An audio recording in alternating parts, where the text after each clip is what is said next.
Welcome to Click for IB Biology. We're studying topic D 3.3 homeostasis, and in this particular video we're going to be looking at the principles of homeostasis and those of negative feedback. There's a PDF of this presentation that's linked into the description beneath the video. You can download that and annotate with your own notes. There's also a quiz down there with 10 questions and answers, and you can use that to check your own understanding. So let's look at the principles of homeostasis as covered on the IB Biology syllabus. So the word homeostasis, homeo pertains to same and stasis relates to state. And what we're actually looking at is the internal regulation of body conditions around fixed states. And of course, this internal regulation is necessary because of the fluctuation of both external and internal body factors. So let's take a look at some of those very quickly.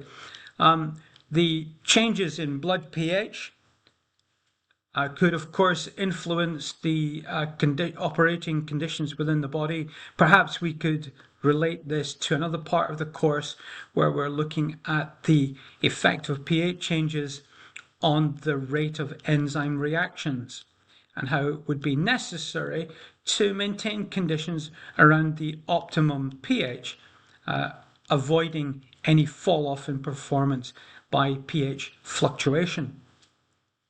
Equally so, we're going to be looking at temperature. Again, we could relate this all the way back to biochemistry and the effect of temperature changes on the rate of reaction of an enzyme. So we've got rate here. And once more, we have the maximum rate of reaction at an optimal pH condition. A temperature condition rather, and we don't want to veer too far below or above that either.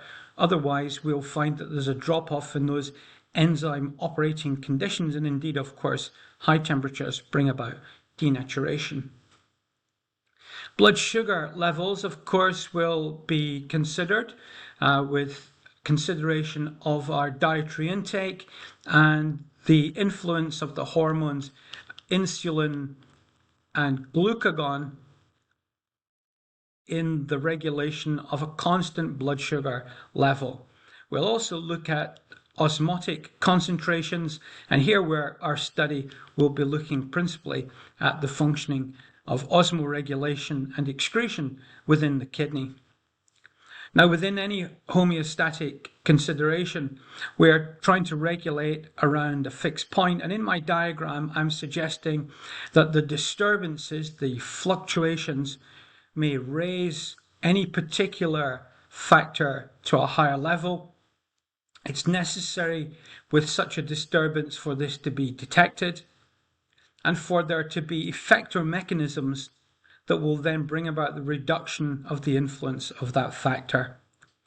It may well be that we actually undershoot the optimal condition, and again it's necessary for receptors to detect this change and for effectors to further reduce any disturbance which is there bringing us back towards this optimal condition. So this is what we're going to see in the actual examples we're studying.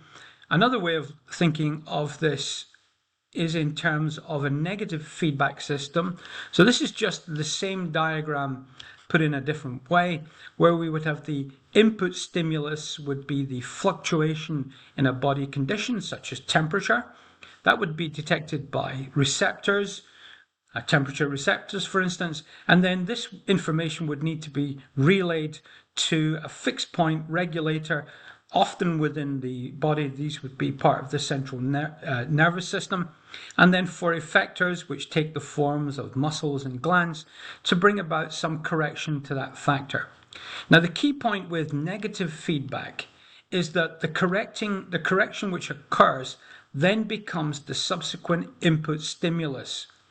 And the effect of this is to create an almost wave-like condition as seen in this diagram here, where any deviations going too high are brought down low again. Any low fluctuations are brought up high again. And we're trying to regulate around this fixed point, which is the feature of the negative feedback system.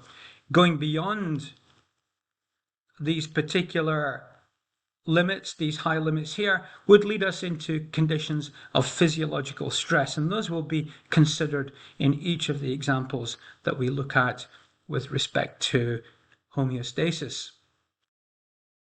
So we're going to go on now and apply this theory to blood sugar regulation. That's the link on the left-hand side there.